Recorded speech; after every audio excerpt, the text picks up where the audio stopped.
Thursday afternoon to you, 4 o'clock time for Sports4CLE. The Browns on their way out west to Seattle to face the Seahawks. They'll have a day off tomorrow and then get after it against Seattle late Saturday night. Let's welcome in Quincy Carey, Untitled, Unfiltered Browns coverage. Quincy, fans wait for so long for preseason games. Is everybody overreacting to two preseason games where not a lot of guys that we expect to be big-time contributors have played? On one hand, I can understand why the reaction has been as wild as it has because we have not had less access or visibility on what the Browns look like than we've had this offseason, right? A lot of the practices were closed down. I think they only had like 7 open dates or 8 open dates. Joint practices were closed down. The Greenbrier is not open to the public and it's not in Cleveland. And then you get the preseason games. And if you're just a regular person watching the preseason, you're thinking, oh my goodness, this is what the Browns backups look like. You don't realize that they're not playing, not a bulk of the starters, but like a bulk of the roster is not playing in those games. So I get why some people are a little concerned by what they see because what they've seen has not been great. But it's important to remember most these guys, like if DTR plays, something has gone wrong. And no disrespect to DTR, he's just the third quarterback on the depth chart. Like if he's active on game day, you concerned about something that happened. Same thing with if Jermaine Ifedi has to play left tackle or James Hudson has to play left tackle or whatever it is or whatever players you're concerned about, they're probably not going to play much. The Browns have to sign players just to have bodies to play in these preseason games. So, yeah, it's super early to be panicked about the Browns because we just don't have enough information to be panicked about where this team is. And I think if we get a good look at the starters, I mean, if they really wanted to, they could throw Miles out there with the defense, and then everybody will remember, oh yeah, this team's actually good. They won 11 games last year with 5 different quarterbacks. Maybe we can chill out a little bit because like it doesn't matter that these 4 stringers aren't that great. So it seems, from what we've been able to tell, there's more shotgun. The offense appears to be a little bit more spread out. Those would say to me things that Deshaun Watson does pretty well. Do you think that the offense will be built around his skill set a little bit more from what we can see? It's not just Deshaun Watson. It's just building around what the new modern skill set for quarterback is, right? The West Coast offense was built around a different skill set at quarterback, right? A different set of skills that were required to run that offense well. And now they're moving towards an offense that modern quarterbacks run, right? Deshaun Watson, Joe Burrow would run this system, Josh Allen would run this system. So while it is being built around Deshaun Watson because he is the guy that's here and they're going to have plays that Deshaun Watson likes in it, this is going to benefit the Browns long term because even if you move on from Deshaun Watson, or eventually you will because Deshaun Watson's not going to play quarterback forever, you're going to have an offense in place that fits what you're getting out of the game in college, which are guys who fit these spread type offenses. So, yeah, I do think it's going to be suited to what Deshaun Watson does well. They're going to have some choice routes. I think Deshaun Watson is visibly excited about the ability to improvise and read things after the play has started and not have to be so focused on the rhythm and timing game. And I would also add this. It's a good thing that they're changing and putting things around Deshaun Watson the way that he wants it, because if you go back to his Houston career, that's never happened. That's a good thing. Another good thing is that Deshaun Watson went through these last 2 years where he had to run the offense the way that Kevin Stefanski was running it with Alex Van Pelt, because he's going to have to be able to do both in order to get to a Super Bowl if that's his goal, because there are going to be times where they don't need you to play make and they need you to just take what's there, be conservative, take there. And he's going to have to be good at that. And I think this is the experience he has doing that, plus actually finally first time in his career having the offense built around him, will lead to good results if he can stay healthy. What do you, so what does he need to do in 2024 for this to be a quote unquote successful season? Glad you asked. So I think there are 3 levels to this, right? There's what we hope he can accomplish at the top end. There's what we want him to accomplish, or we would be pretty satisfied if he did, in kind of beating our chest. And then there's what the bar is for Deshaun Watson, right? And the bar for Deshaun Watson to me, like this is the minimum requirements he needs to hit for us to be like, yeah, that was a success. He needs over 4,200 total yards, includes rushing yards, over 29 touchdowns, and less than 13 turnovers, and be good in some key advanced numbers that it's going to be hard to kind of communicate here with. So if he can do that for this team and be that level and above, then the Browns are going to be pretty happy with the quarterback play that they've gotten out of Deshaun Watson. We know what he's capable of. This is a guy who's had 4,800 total yards, well, not 45,000 total yards, and over 40 touchdowns in a season. So we know what Deshaun Watson is capable of in the NFL. The question is, where does he have to get to for us to be happy with the play? And then how much further can he take it? All right, so left tackle's been an issue. Not sure when Jedrick Wills will be back. Has not practiced, is not expected to practice, won't play in the final preseason game. That leads to some concern. This is from Dogs by Nature. 3 offensive tackles the Browns should look at. These guys are free agents. First one is David Bakhtiari, 6'4", 315, 32 years old. He has been beat up the last couple of years, so I'm not sure that's realistic. 3 Pro Bowls, second team All-Pro, 3 different seasons. DJ Humphrey, 6'5", 370. He's 30 years old. Pretty durable in his 8-year NFL career. 90 starts, former first-round pick of the Cardinals, made the Pro Bowl 2021. Then Charles Leno Jr., 6'3", 302 pounds, 32 years old. 7 seasons for the Bears. 3 more with the Commanders. Has played in 149 NFL games, 141 starts. Was a Pro Bowler back in 2018. I know you've addressed this. So who are some guys, do you like any of them? Who are some guys that could be trade targets, free agent options for the Browns? I don't see Trent Williams. That's gonna cost you a boatload of money in addition to some significant draft assets or players. Yeah, the Browns aren't going to do anything that will replace Jed Wills, right? They're committed to him for this year. That much is clear. They didn't even draft a tackle that could potentially replace him this year. So they're committed to him. They feel fine about that. They think he's going to do better in this system. The guys that I like there are Charles Leno Jr., maybe DJ Humphries. I just don't get people's fascination with DJ Humphries. I think the one year he made the Pro Bowl was kind of like a here, take it kind of selection. I'm not really moved by DJ Humphries. I don't think he's very good. So I want to go there. The thing with David Bakhtiari, if he needs to be a backup, he needs to be available. And we know he had that knee injury at the end of last year not the end, at the beginning of last year, still has him out right now. He's had knee injuries since 2020, consistently on and off the field with knee injuries since 2020. So that many knee injuries at that age kind of takes him off the list for me, because he could get hurt during practice and then boom, you lose your backup left tackle. What was the point of having David Bakhtiari here? So I would go with Charles Leno Jr. I think that's the best option that they have as far as free agents go. You can look at some guys like Josh Jones, who might get cut from Baltimore. You might want to see if you can move one of your quarterbacks for like a David Quessenberry or something like that. There's some young prospects out there that might be available if you're willing to move DTR for it.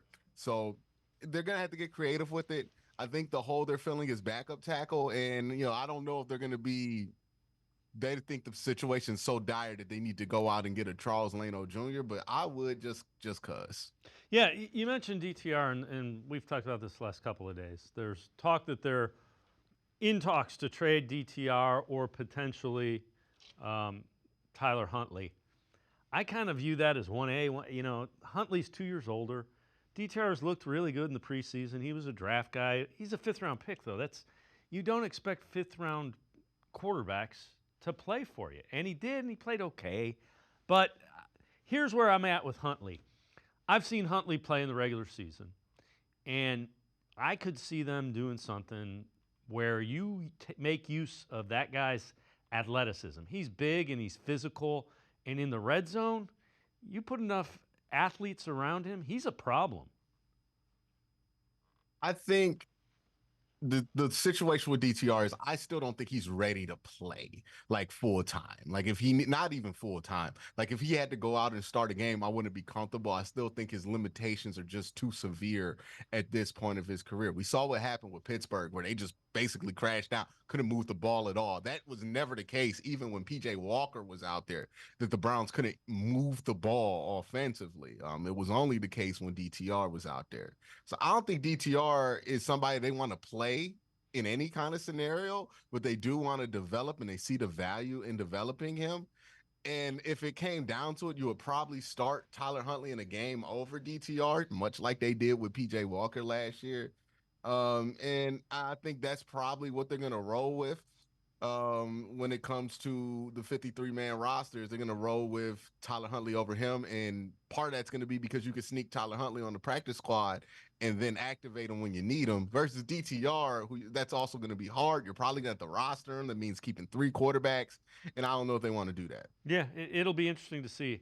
There are a lot of teams, I look at their quarterback situation, and their 2s are not as good as the 3 and the 4 that the Browns have in camp currently.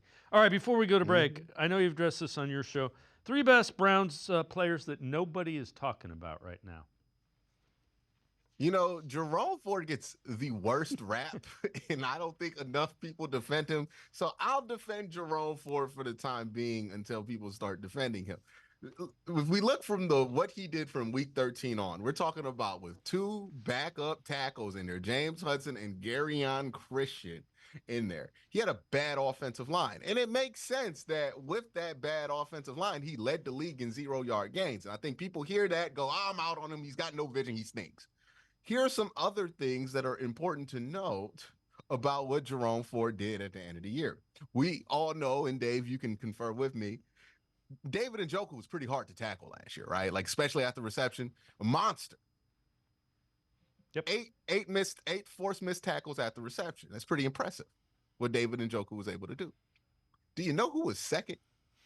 Jerome Ford with 6 missed tackles at the reception. That's pretty impressive, right? Like David Njoku getting 8 is crazy. 6 should be pretty nice. Another thing with Jerome Ford, again, he played behind a bad offensive line, but he had 22 runs of 10-plus yards in that 6-week span from week 13 to the end of the year. That's more than Derrick Henry. That was the 13th most in the NFL that year. No, a running back that has no vision is not going to get 10-plus yard runs at that clip in any season. Jerome Ford was able to do that last year. I mean, people compare him to Trent Richardson. Sometimes I see people do that with his vision. And Trent Richardson never had more than like 10-plus yard runs because he actually couldn't see. Jerome Ford can see. He has good vision. It's just about if he gets the blocking he needs to get where he needs to be to make the holes hit that he wants to get to. He's cooking something. You just got to give him a little bit more time. And then you add this on top of the fact that he's one of the best receiving threats that the Browns have from a non-receiver position. He's the best pass protector they have at the running back spot. And yeah, he's not an every down back. I'll admit that.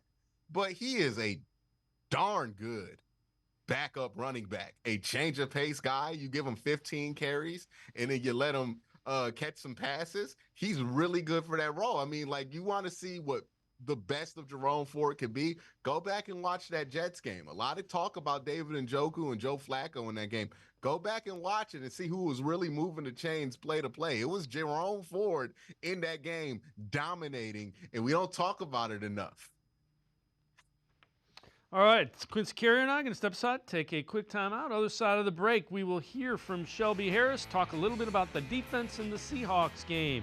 Sports for CLE, be right back. Stay with us. Come back to go forward. Back to learning new things. Back to pursuing your dreams. Tri-C has flexible learning options to fit your life. And every year, more than 1,000 local companies provide Tri-C students with real-world learning. The right education can boost your lifetime earning power by hundreds of thousands of dollars.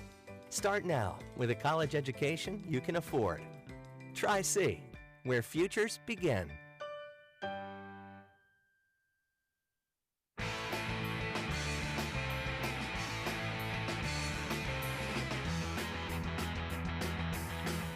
We continue talking Browns with Quincy Carey from Untitled Unfiltered Browns coverage. Browns defensive tackle Shelby Harris talked about the defensive scheme this year, the new D-line coach Jacques Cazier, who he played for before, and the thought that Myles Garrett has another level to reach. Yeah, it's not scary for me. It's scary for the league. You know what I mean? That's the thing. It's like, Myles can be the best player, in the world, and like ever. You know what I mean? So it's just a matter of, tapping into that potential. But, he's already shown, and that's crazy. You're talking about the former DPOY, there's more levels to it. And so, Myles is a special player, and, it's a blessing to play next to him. Oh, no, it's the same technique, same everything. It's just, the whole point of this defense is to go 100 miles an hour every play. And so, at D-line, you got to rotate bodies. And so everyone's going to play. Everyone's going to, have a role in this team to be successful. So, Quincy, I guess the question is, can the Browns defense still be the best in the NFL? Yeah, they got Myles Garrett. It's like asking if the Chiefs got the best offense in the league. They got Pat. That's the dude on that side of the ball. The Browns got the dude on that side of the ball. That's the guy. You can have one of the best defenses in the NFL. You got the best defensive player. You got the best chess piece of all. And it's not like you don't got nothing around Myles Garrett. So any year you have Myles Garrett surrounded with good young talent, you're going to have a chance to be the best defense in the NFL. And you're probably going to be one of the favorites. All right, the run defense. Are you concerned about it? And again, I know none of the frontline guys have played, but man, they're getting moved off the ball. I'm concerned that that's schematic. Well, I mean, part of it is schematic, but the reason the Browns are able to get away with it is they'll give up 10-yard runs every once in a while. They'll have a drive. We all saw it last year where, teams are able to run the ball, and we're like, why can't we stop the run? The Browns' plan to stop the run is, you'll get a run every once in a while. You might average 4 or 5 yards a carry against us, but we're going to get a tackle for loss. We're going to get you behind the sticks, and you're not going to be able to run the ball anymore at the end of that drive. When we get you to third down, it's over with your punting. That's the Browns' philosophy. Their philosophy isn't to stop the run day in, day out, every play and be run stuffers. Their philosophy is, okay, you run the ball 3 times, we're going to get you behind the sticks on that 4th time, or at least one of those 4 times. And when we do, we're going to pressure you. You're not going to be able to pass on us. We're going to force you to punt. So the production might be there for you, but it's going to read as a lot of punts, a lot of 3 and outs on the stat sheet, because that's kind of the gamble that they make there. So when you see that philosophy play out with not Myles Garrett and not JOK and not Grant Delpit, it's going to look bad because you're just going to see the gashes. You're not going to see the tackle for loss opportunity. But when you have that out there with the talent that the Browns have, and the reason the Browns could do this is because they have this talent on the defensive side of the ball, it pays off because you do get those tackle for losses that you're betting on.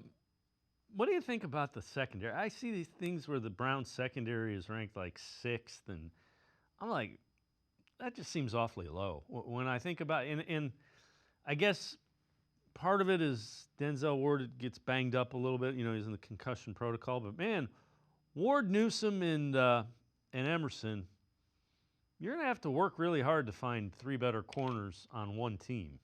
I don't know if you can do it. The Browns secondary kind of feels like the Spurs because they don't have the big, superstar of that era, right? They have Denzel Ward, and Denzel Ward feels a lot like Tim Duncan because, he's not the greatest at any one thing, but he's so good at everything that it makes it hard to hype him up in the same way you could hype up a Kevin Garnett or a LeBron James. The Browns secondary feels like that because they just fit well together. What makes the Browns secondary so good is the fit that they have, right? You have Martin Emerson, who's a great zone corner. You have a great man-to-man all-around guy in Denzel Ward. And then you have a guy who can go inside out pretty seamlessly with Greg Newsome. And that combines together to be this defense that can do a really good job of shutting out quarterbacks' first and second options post-snap. And then if you have to hold the ball and wait for something to develop, or wait for your third option to pop up or come back to your first option, well, good luck, because there's this dude named Myles Garrett that doesn't play in the secondary, but, he coming. right? So that pressure that these teams are playing on kind of adds into the secondary that the Browns have. And I think it's kind of Myles Garrett is part of the reason they don't get is rated as high, because people feel like, oh, well, you're only that good because you got Myles Garrett breathing down the neck of quarterbacks. But it all works together, and it's probably the hardest secondary to go up against when you consider all the factors that you're going to be going up against as a quarterback. So who do you think there's, let me put it to this way, who do you think's poised to take a big step forward on this defense this year? Martin Emerson. Yep. To me. Martin Emerson and JOK, right? Because Martin Emerson has gotten so many reps in training camp. We saw what he was doing against Justin Jefferson in joint practice. He's a smart corner. He's only gotten stronger. And I think for him, what's going to make him better, getting stronger, getting smarter. He's done both of those this offseason. So I'm super excited about him. And JOK, what's he going to look like when he, instead of getting 800 snaps or 500 snaps, he's getting 1,000? I'm excited to see what that looks like. Yeah, I'm with you with Emerson. That Emerson was who I thought of immediately. He's got the skill set. He's got the minds. You know, he's just a corner. I mean, he wants to get after the receivers, and he likes going against the best. We saw that with Justin Jefferson. All right, final preseason game this weekend against the Seahawks. What areas are you concerned as they're getting ready for it? And is there anything you're really worried about? They like going, man, they got to fix this quickly before the first game. I need them to have a normal run game, right? Like, I need them to be able to get 3 to 4 yards on first down at will. Like, it's going to be hard. It's not going to be super easy, but I need them to be able to do that, right? The one thing with D'Onta Foreman that was encouraging was when he ran the ball, he was pretty consistently able to get to the 3 yards that he needed, right? So you'll want that. You want a running back that you can run on first down, feel confident about. We just talked about it with Jerome Ford. I like him as a secondary back. But when you run him as a first back, you run into issues because you immediately have the opportunity to get behind the sticks with him. D'Onta Foreman, on the other hand, he can get them 3-4 yards, be a short yardage guy. I'll be very comfortable with that. So that's one thing I want to see. And you know what would make everybody feel better, Dave? Nice long touchdown to Jerry Jeudy. It don't matter who throw it. It don't matter who throw it, right? Just one nice touchdown there. We're going to be happy for the next 2 weeks. And I think that's really what the Browns need. Like, if Jamari Thrash got a long touchdown in this preseason, I feel like we would talk about it differently, because I think what's also been apparent here is that there's been an absence of things to get super excited about as far as the future or with these young guys, because you just haven't seen any standout preseason performances like we were seeing last year. So if you get a standout moment from a young player or a standout moment from a player that's new to the team, I think that'd do a lot to make people excited. So I'm putting my money on a Jerry Jeudy touchdown being what it takes to get everybody up and happy. All right, before I let you go, and I know you've addressed this on your show, do you think the Browns roster is deep enough? Yeah. I think people forget that right now you're not seeing the Browns' depth. You're seeing guys who are fighting for special teams and practice squad, not guys who are going to be playing regular positional snaps, right? So when you look at these preseason games, and you worry about, hey, is our depth not good? Is our backups not good? Our fourth string's not good. Our third string's not good. And that's what's really out there. But I think the Browns are deep enough. We know they're deep enough because look at how many injuries they sustained last year. And they were able to get by. So we know this team's deep. We just got to be reminded of that. And right now, it's just been so long since we've seen the regular rotational guys play that I think a lot of people have forgotten. Quincy Carrier, as always, great stuff. Appreciate the time and the insight. Thanks very much, Quincy. No problem, Dave. You have a good one. You too. Quincy Carey, make sure you check him out. Always really good and insightful Browns coverage, untitled, unfiltered. Make sure you check him out. We're going to step aside, take a quick time out. Other side of the break, Jake Burns from BrownsFilmBreakdown.com. Sports4CLE. We'll be right back. Stay with us. The Ohio Lottery Partners in Education program is dedicated to recognizing exceptional students, teachers, and schools throughout Ohio. Scan the QR code on screen to nominate students and teachers as Academic All-Stars and Teachers of the Month. They must be currently enrolled or teach in grades K through 12. Is your K through 12 school developing students' literacy skills to achieve success in reading? If so, you can nominate your school for the School of the Year. Students can win $100, teachers can win $500, and schools can win $2,500. Scan the QR code, fill out the forms, and nominate deserving students, teachers, and schools today. The Ohio Lottery Partners in Education program takes pride in honoring exceptional students, teachers, and schools across Ohio. Submit your nomination today. It's fun, fast, and free.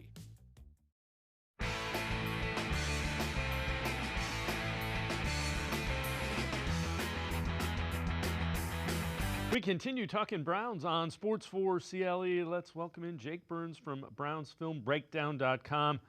Jake, you watch a lot of film. You watch all 22.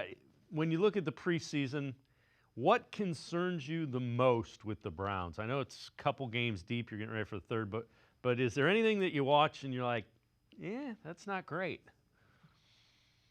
I think we kind of talked about this a little bit, and it's not a perfect answer for maybe the X and O stuff that I like to lean into, but I do think there's an attitude that the injury stuff that they're dealing with now with the tackles, and you talk about guys who are out a little longer term than they expected, somebody like Dalvin Tomlinson with the knee and the groin injury that Greg Newsome has had some surgery to try to help alleviate. I think that what happens is you get a lot of these injuries and you really start to see a team that dealt with so many of them last year, and I'm fully realizing they, have the, track record of coming back last year and figuring it out and having a great season. But it does get to be really draining after a while to have large portions of your roster out with injury and trying to install offense and trying to do all these different things they're trying to do this year, and many other elements of like answering the questions about injuries all the time, and the general vibe of like having your best guys on the field as often as you can to be the best version you can. I think that's the biggest thing where I like you're kind of doing the it's not great angle. It's not something that they can necessarily control every aspect of, right? Like you can't control when somebody falls into your ankle or leg whips into your knee. Like there's that freak element here, but there's just some unlucky stuff happening too. And I would kind of just say that it feels to me like they're beaten down mentally by dealing with injuries all the time. I think we're going to talk about preseason and we're going to talk about that stuff. And I think it's always something you want to do, but so many of the Sunday players we expect to even be out there on the 8th, just a mere 2.5 weeks away, are still not a big part of the preseason and at times have not been a big part of training camp. So I'm not necessarily saying they're punting on this time of year. It feels to me like the energy about it, the desire to make it super competitive all the time has sort of been like drained out of their ability to do that because of the injuries. And that's where I'm a little concerned is like how well, not rested isn't certainly not it, but it's just like how ready to go are the front of the line roster guys for the season, because you used to get a better feel for that in the preseason, through training camp, but sort of through factors they can't control, it feels like we're just going to just shrug our shoulders and see week one. And to be honest, they might even end up spending the first 4 weeks like really getting ramped up and being on the same page and having all cylinders ready to go, which is a bit of a concern because it's two ways to look at it. The first part of the schedule, I think you would agree with me, is easier than the back half. That's for certain, but they have a lot of pressure to win those early games. So that element of both ends of the knife there are in play. So tricky stuff, and certainly things that you wouldn't expect to be talking about a ton right now are sort of in their lap, and you can see the vibe of like that's wearing on the collective group, the coaching staff and beyond, of just trying to navigate how we get a team ready, how we install these things, and we're trying to also keep guys healthy. It's just a challenge right now. Yeah, and to your point, you can't afford a slow start, right? Because the finish, the back half of that is pretty brutal, and you got to every game counts the same, and there are games early that you need to win. Is there stuff that you watch and you think, that's not really that big of a deal in preseason? I think things that you can game plan around, right? So to me, the discussion around tackle is definitely concerning, right? Like the guys you need out there, Jack Conklin and Jedrick Wills, they're going to be a part of it. But this concern about like this weekend, with Jermaine Ifedi starting at left tackle, having Dewan at right tackle, but trying to figure out left tackle. It's like, well, I understand that, and I'm more than understanding of the concern about depth guys being hurt and getting those guys back from injury. But we saw the Browns do this stuff with like Leroy Watson last year and guys who were acquired from other practice squads. They were able to still sort of navigate the tackle position because you can game plan help for them. You can put an extra body on that side, right? You can give them assistance on pass sets where you're having a tight end or running back kind of hit that defensive end, slow him down, and then release on a route late. So there are like game planning things you can do. Now, don't get it confused. Like that does eliminate some of the things you can do route concept wise because guys are getting out into routes late. So you have to navigate those things to an extent. And it does tighten the belt in terms of what you're able to do with scheme, but there's enough there that you can game plan ways to help tackles. Whereas if you're watching training camp practices or if you're watching some of the preseason stuff here, they're not really doing that. And that leads to quarterbacks a bit more on an island. And coaches fully recognize game week that, hey, we have this issue at tackle. We don't have the most talented player playing there. Here's how we're going to help him all game long with different concepts, different schemes, and you can game plan around that stuff. So, I mean, I'm certainly not telling you to not be concerned about the personnel, but I am saying when you get into the nitty-gritty of the regular season and games matter, you see coaches find ways to alleviate that stuff. So I definitely think it's worth noting and recognizing that, a thing that's missed is that the preseason is so basic, especially for offenses who just want to keep everything tight to the vest, that there are ways they can help some of the personnel stuff. So I understand the tackle frenzy is probably the way to put it, but it's not going to be as bad as you think it is because they are going to help those guys. So, admittedly, we haven't seen a whole lot preseason-wise schematically. But when you kind of project some of the things and some of the clues you've been able to look at, who are some guys that you think are poised to have pretty big seasons, maybe that, are taking that next step? Good question. Tough to give you guys who have been heavy in the preseason because I think you would agree with me that, like, for the most part, those guys aren't going to have big roles, largely because this team is so far beyond where they've been for decades, which is like, hey, we're trying to figure out who the starters are in the preseason. Now, we have a pretty good feel for who all the starters are. Like, most of these positions are locked in place, and, from that comes less fun in the preseason kind of navigating who's going to make the roster, who's going to make a big deal. If I had to come up with names of guys that I thought will now have maybe a role, we would have started with Mike Hall, right? That's a player that I just think is, perhaps watching the second preseason game, he's the most dynamic defensive tackle they have of the group, period. He's come in stronger than I anticipated, doing better against double teams. And then, to me, he's a speed, strength, pass rush. He is really special. And then it was more like, can he be a 3-down defensive tackle who's on the field in the run scenarios, who can handle double teams without getting driven out of the hole, or, having a linebacker come, get blocked quickly. He has proven he can do those things early on. Have to see what the NFL's situation is here, let it all play out in the court and all that stuff. But he's one that has stood out and could be and should be, if this situation goes whatever direction it goes and he's able to play, he should be out there a lot for this team. Isaiah McGuire has been a really nice preseason player, kind of locked up that fifth edge spot. I think they're going to keep 5 defensive ends, and he's the guy that's going to be there. And it's a second year of a draft pick, should be getting better.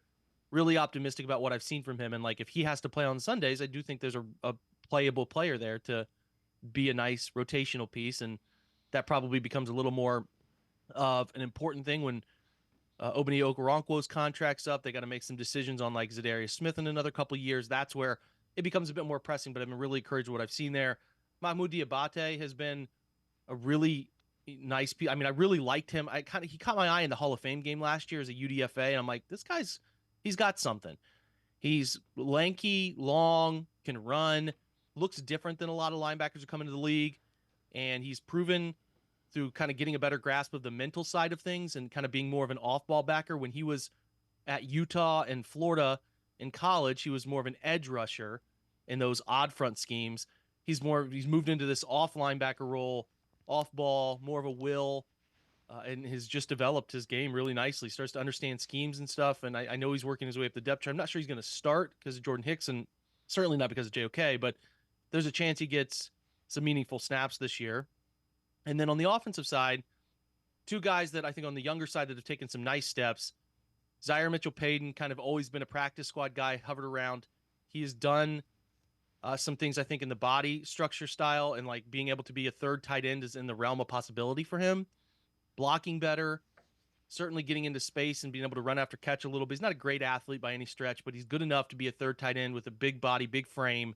And if the Browns keep 3, which we expect they will, even though they're one of the teams that I think push away from heavier personnel more than anyone, which is kind of ironic because Kevin came in with like 5 tight ends at times in 2020 and 21. But he's one. Jordan Akins looks more comfortable as a second tight end, getting a lot of pass catching opportunities in camp and in preseason games. And then I think Jamari Thrash looks really comfortable too. I mean, as a rookie playing outside, smaller frame, but as a guy that like you could work in, maybe potentially keep him in doing that inside out roll stuff that I think is going to be more outside for Elijah Moore, but a similar player that could take over for that contract situation with Elijah Moore is gone after this year. I've been impressed with Jamari Thrash. So those are some of the guys. Can't say I'm expecting big years from anyone, maybe outside of Hall, if Hall is able to play a full season. But the Browns are pretty comfortable there, right? And based on what we learned in the preseason, we just want to see guys who fill out the end of the roster and could potentially have some sort of future here. And I think that's kind of what we're laying out is these guys might not be huge this year, but they could step into those roles in the coming years. So let's turn the attention to the quarterback, and specifically Deshaun Watson. You watch the All-22s all the time. When you look at what Watson did, specifically last year, I don't know that we gain anything by going back 2 years to the suspension year. Do you still see the elite quarterback in there? In what does he need? If you do, what does he need to do to get there more consistently? I mean, evidence that the elite quarterback is still there. I don't know that we have any in Cleveland per se. I mean, there's a pretty good half against the Ravens where he started to realize like just taking what he can get, using his legs and just being smarter with the football is something he should be doing. He's kind of laid breadcrumbs about that, about he doesn't need to play hero ball this offseason. I don't know that we've had an elite glimpse of him here, but I can say it's better than the perception is league-wide. I certainly think he's still an adequate quarterback to good. And I've said it for so long on my podcast, like he just has to play. I mean, you're talking about 12 games across like 4 seasons at this point, 3 seasons. It kind of gets murky because he didn't play all of 20. He didn't play all of 21. He didn't play the first half of 22, played 6 games that year. And then he played 5 games last year. Yeah. You're just not talking about enough football over the course of a long period of time to just feel comfortable. If he just plays, he needs reps. He needs to be out there. He needs to be thinking through things and working through coverage concepts and getting the football where it's supposed to be. It's such a muscle memory sport. And people think you can step away for years and just pick up where you left off. And that's not the case. You got to think the last time Deshaun Watson played a full season, there were no home crowds. There were not people in the stands. Like that's how long it's been for him to play a full season of football. He needs it more than anything else. The Browns have to be begging for outcomes this year. And listen, they want him to be great. They want him to be elite. That's the best outcome. But the thing they need is an answer. Can he still do it or can he not? And you can't get that answer from a guy who plays 2 games, misses 4, plays 2, misses 6, and then comes out. You can't get that answer. You need him to play every game on the schedule and stay healthy. So if he can do that, I truly do believe there is still a pretty good quarterback in there. And if he can continue to play and get the reps and be smarter about taking care of his body, stop taking big hits that are unnecessary, and play within the means of operating an offense and not feeling like you have to be the driving force all the time, pick your spots, as they say. I think there is a really good quarterback in there still, like a top 10 version. Is it a top 3 version, the one we saw in 2020? I would be lying if I said that is like still there because we haven't seen it here. But that's not to put a cap on what he can be if he just plays. He just has to play, which is so silly to say out loud. But when you look at the scope of missed games versus the dates in which he was actually playing in all of those games years ago, it is pretty jarring to think about like 12 starts over that span That's just a lot of football missed. So he needs to play. Yeah, and to your point last year, I don't think he played 3 consecutive games. It was 2, injured for 4. Yeah. So that and you're remember you're saying muscle memory, rhythm. You can't. I mean, if you're in 2 out 4, you can't get any type of that kind of thing going. Right. That's so critical to playing quarterback. And it's different. You can say, well, in 21 he was maybe not. He wasn't suspended. He was around the team. He was maybe like that whole situation was weird in Houston where he was like wanting to be traded, wasn't traded, was doing like their scout teams. It was so strange. So like that is a whole year of nothing but weird practice. Then suspended, can't even be around the team for the first portion of the 22 season, and then is so hurt last year at times, even between those games when he was starting, that he couldn't practice then. So it's not even just games. He's not even had a normal run of practice for a long time. Like, and practice is one thing. It is different. Practice, it's live and that's fine, but you're not actually taking hits. As a quarterback, they're not allowed to hit you. So it's just a different mental burden to carry in practice than it is in the game. And that's why I think it's so important for him to play. And every time he can play, he needs to play because he needs to get comfortable again with the feeling of 4 300-pound guys up front who want to rip your head off. Like that's a unique sport thing that is only football related for quarterbacks, that singular position. And he needs to experience that and get comfortable with that chaos again, that chaos that can't even be provided in practice because it's just not the same thing. But when you take it even a step back and look at like not only that, but like missed practice time, it's not even hard to understand why he struggled, is it? When you really look at it that way, yeah. If you took Patrick Mahomes out of Kansas City and said play 12 games over 3 years in practice and 25% of those 3 years, do you think Patrick Mahomes would be as great? I just don't. It's just hard to do that. So I think in the grand scheme of the Deshaun Watson conversation, we miss how little football the guy has played, and an expectation of any athlete period to miss that much time in their sport is pretty insane to think about, trying to hold them to a standard of being elite again quickly. That is an unfair request. So I hope that situation returns for him, but the only way it returns is he plays all of this year. And by the end of the season, you're starting to see some glimpses of that happening. And then you get really excited about next year because he's playing consistently. His body's healthy. His mind is in a better place. That's just it. Jake Burns from BrownsFilmBreakdown.com. And I'm going to step aside, take a quick timeout. Other side of the break, we'll take a look at motion and how the Browns might use it, what it does to a defense. Sports4CLE, we'll be right back. Stay with us. Cash, moolah, greenbacks, dough, Skrilla, chips, bread, and mo. 2, 5, 10, and 20. 30 big ones, games aplenty. Cheddar, butter, lewd, and scratch. Find the letters, make a match, cause there's many words for cash, no doubt, and many ways to play a cash word. Check 'em out. Cash word from Ohio, lottery. It's game time, yo. Cash word, it's fun to go with millions and prizes, don't you know?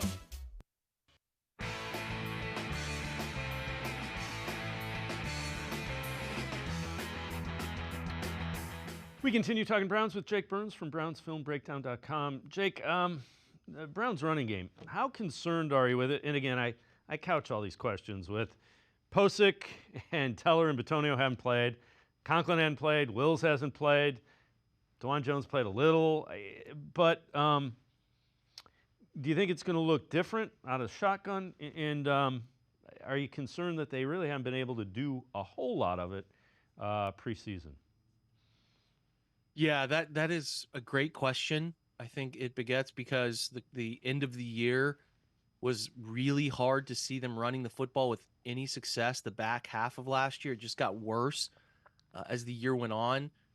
Ironically, we've kind of studied this over the course of the last 8 months or so in writing on this topic and doing various things around what's gone on here. The Browns went from being a really strong run game efficiency team early in Kevin's tenure. And what I mean by that, and listen, there's a great clip of Joe Thomas explaining this years ago to the Cleveland media, where if you run for 2, -1, 3, 70, like that 70 yards makes the average look good, but that's not good run game efficiency. Run game efficiency is the 6, 12, 4, 8, 7. Those are runs that put you into better down and distances. The Browns were atop the league. It's still in the top 10 of runs that went over 10 yards, which is great, but they were at the top of the league in -0 yard runs. And that's been a trend that's been working higher and higher in the -0 runs over the last 3 years. So it's like this team is so boom or bust in the run game where maybe they come out, the first play runs for 12 yards, and then they run first and second down again. And it's like they get maybe 1 or 2 yards and it's 3rd and 8, and then you're punting. In theory, you had an explosive run of 10 or more yards on that drive, but you're not able to sustain drives.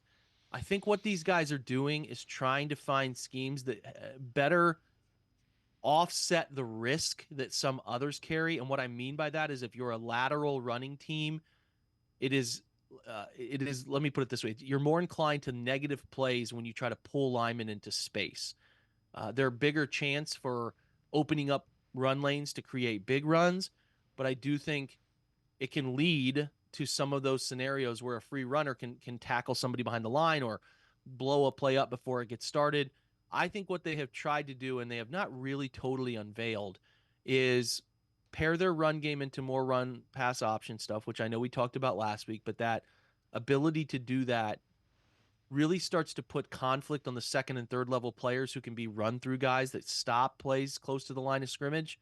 So I think they're doing more of that. And then I think they're trying to do things like something called tight zone, which is, some people label it inside zone, which is just more of a downhill in your face run style that is geared toward run game efficiency to help them run for 4 yards of carry at a little more easier burden on the offensive line. It's less horizontal running or trying to gap down and like pin somebody down, and it's more double teams into the second level. I think that's something they want to be a little bit better at. Obviously, duo is a partner of that concept. Duo obviously sounding like, the root of 2, and it's double team based downhill at the it's basically for scheme nuts like me. It's a concept where you're running like a gap concept, double teams, but you're not pulling the backside guard. So it comes with less risk because you're not pulling a body, and you're just having your running back read it out a little bit more. So I don't have any evidence to tell you they're going to be good at it because the preseason hasn't helped. But what I am encouraged about is the way they're thinking about it, the scheme stuff that I expect them to be using based on who they hired. And then we're going to talk about the motion and how that motion at the snap stuff can really help with that a little bit too. Yeah, that's where we're going here. So one of the big trends NFL over the past couple of years is motion. Mike McDaniel, the Dolphins, Sean McVay, the Rams, are guys that do it a lot. We have made a big deal. The Browns, as a team, last couple of years were at the bottom. They were 30, I believe it was 31st. I think only the Eagles did less. So you're going to do a video analysis, show us what motion can do to a defense. So take us through what you have here and how motion effectively helps. Yeah, so we're really looking at not just motion, because motion is it's been a staple for a long time in shifting, where you're taking guys one side to the other side and getting them set before the snap. What has become a really popular thing, Dave, is motion at the snap. So guys moving when the ball is snapped instead of going set. And really, you see the best offenses in the league. You saw Miami there. You're seeing San Francisco here doing this stuff, because what it does is create conflicts for defenders in terms of responsibility right up until the snap. When somebody's moving, like defenses come out, they call the strong side. They label that. They put their front to a side specifically. They do all these different things to balance out the strength of a formation, right? Or whatever. They have a bunch of rules. Like defense lives by rules. Here's how we cover 3-by-1. Here's how we handle a bunch look. Who has the first inside route runner. Who has the first outside route runner. When you see guys in motion at the snap like this, you're manipulating the rules of the secondary and linebackers until the very last second.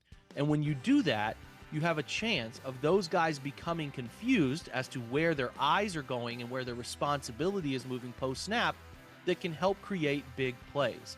So I think the Browns were among the very bottom, 26th in the league in motion, period.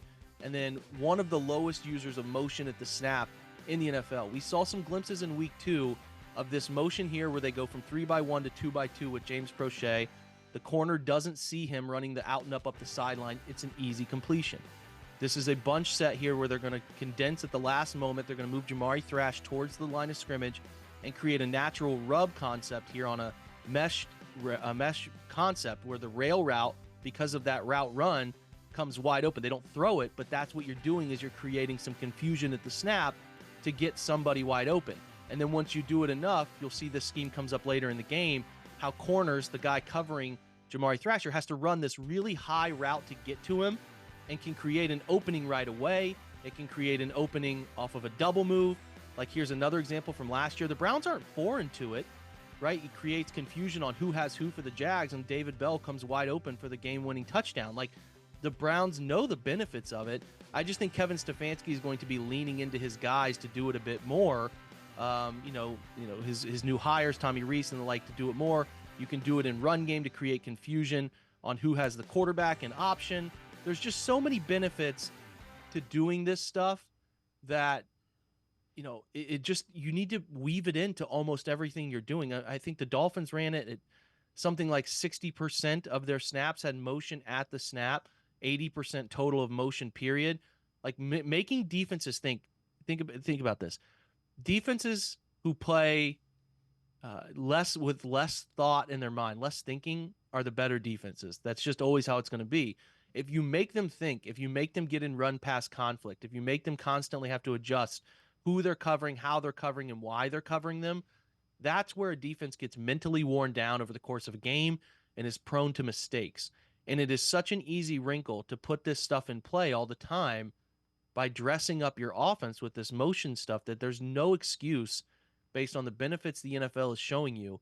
And again, the teams that are doing it the most, Dolphins, Rams, 49ers, Texans, and the Lions, some of the most respected offenses in the league right now. It's undeniable amount of impact. Now, eventually, the whole league's going to be doing it, and everyone's going to catch up, and defenses are going to get so used to practicing against it because their own offense does it. It's just like the Kubiak-Shanahan stuff that was very popular from like 2015 to 2022 where, okay, it was really unique when one or two teams or maybe even 3 or 4 were doing it, but when everyone's doing it, everybody gets better at defending it. The NFL defenses will get better at defending it, and there'll be another curve that happens someplace. But for now, it's still having a massive impact. So the Browns need to be doing it. And I believe that the hires they made around Ken Dorsey and his RPO and option route usage, between Nick Charlton, the young man they brought in to help coordinate their run game, is definitely going to be thinking that way because he did it at UConn and his other places. Obviously, Tommy Rees is a nice use of RPOs, and then even more with the motion stuff at Notre Dame and then Alabama last year. And then you think about Andy Dickerson's connection from the Rams with McVay when he worked up in Seattle, most recently as the offensive line coach with Shane Waldron. Like, these are Rams disciples. They think that way. And I just expect it doesn't look that way right now in the preseason because they don't want to give everything away. But I certainly think you watch them against Dallas week 1, you're going to be like, okay, they seem to have a feel for how to use this motion in a way that's meaningful. And if they don't, then we got to have some uncomfortable conversations because this is just, it's all there in front. I'm a known idiot. I can see it. I think that they can see it. So let's hope that they can implement it, right? The other thing that was pretty obvious, the first couple of clips that you showed with the motion, the middle of the field is wide open. And that's something, when I think about Deshaun Watson in Houston, I think about those seam routes. I think about, those crossing, all those things open up, I think, as a result of the motion. And that's kind of the goal of it. Correct. It's making people have to slide and move to account for the moving numbers. Every little bit of that stuff. And again, motion gives away things for quarterbacks. It tells you if somebody runs with the guy going in motion, that's a man coverage indicator.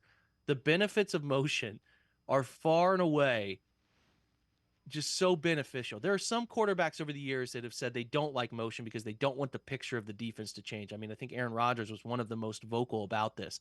They don't like the picture, like they have a mental picture of what the defense looks like, how the shell feels, what it all looks like.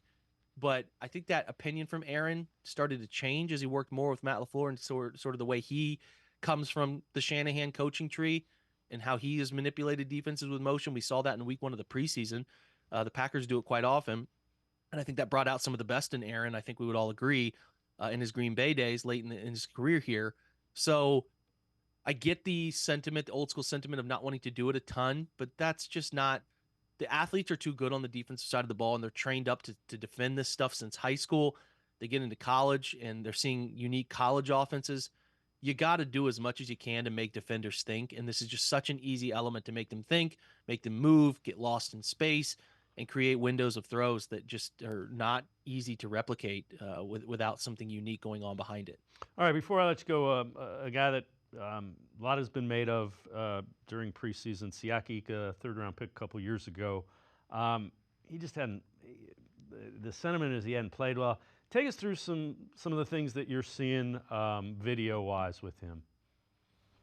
Yeah, I think Siaki came in with a reputation for run defender over pass rusher, and the pass rush stuff has just not even been – listen, defensive tackle is one of the hardest positions to come in and play right away. You're getting used to really powerful offensive linemen, and sometimes 2 of them blocking you at once, whereas in college, the space of the game creates more one-on-ones. It's hard. It's up there with tight end for learning curve, but you need to see some flashes. And I just don't even see any pass game flashes for him that show me he can develop into a comprehensive defensive tackle. And I'm not even talking about that. Like, this is his best pass rush rep where he just kind of swim moves through. That's the only one that's been of relevance this preseason. Like, he's just not doing enough of it. The reason I'm at the point of considering like he's a fringe rosterable player is that he can't even anchor in the run game, as you're seeing here. He doesn't do the thing he was supposed to do really well coming into the league: defend the run, be a space-eating interior defender who can at least free up his linebackers. He's not even doing that. So if you have no pass rush juice to play in those situations that call for predictable pass, and then you're not able to anchor double teams and displace and make plays on the football, I get really concerned about your ability to have value to a roster. The single thing working in his favor is he's the 98th pick in the draft last year. He's in the second year of his deal. He's still cheap, and he's still someone you might not want to give up on yet. But if he was a 6th round, 7th round pick or UDFA, he's an absolute stone cold not making the roster type of player. And that is a sad reality for where you're at in the second year of a player. I again am fully recognizing the development curve for that position.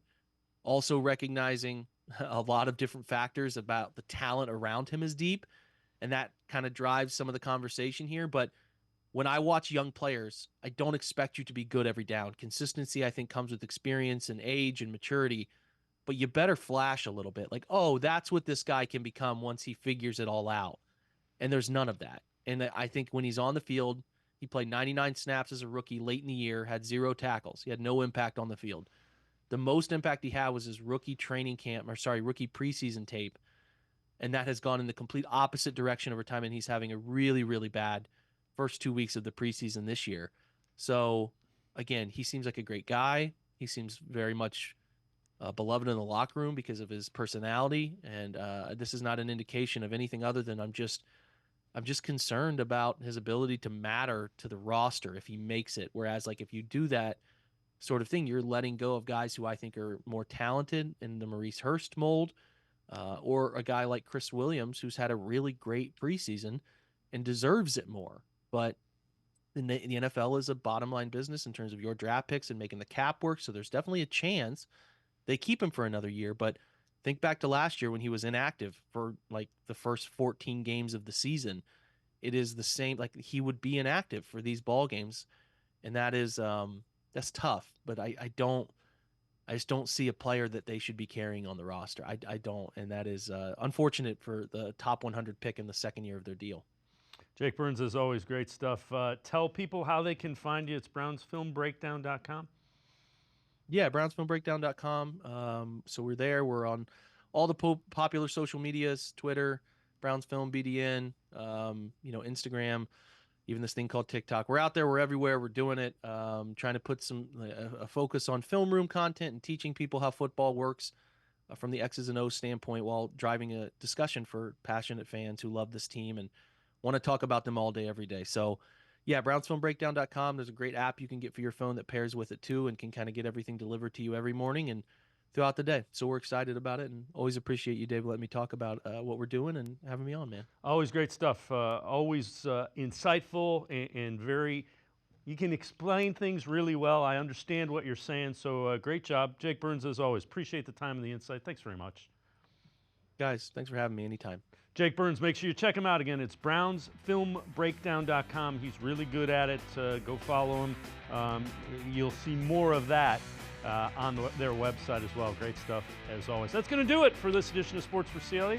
We'll see you back here tomorrow at 4 o'clock. Have a great night, everybody. See you tomorrow at 4 on Sports for CLE.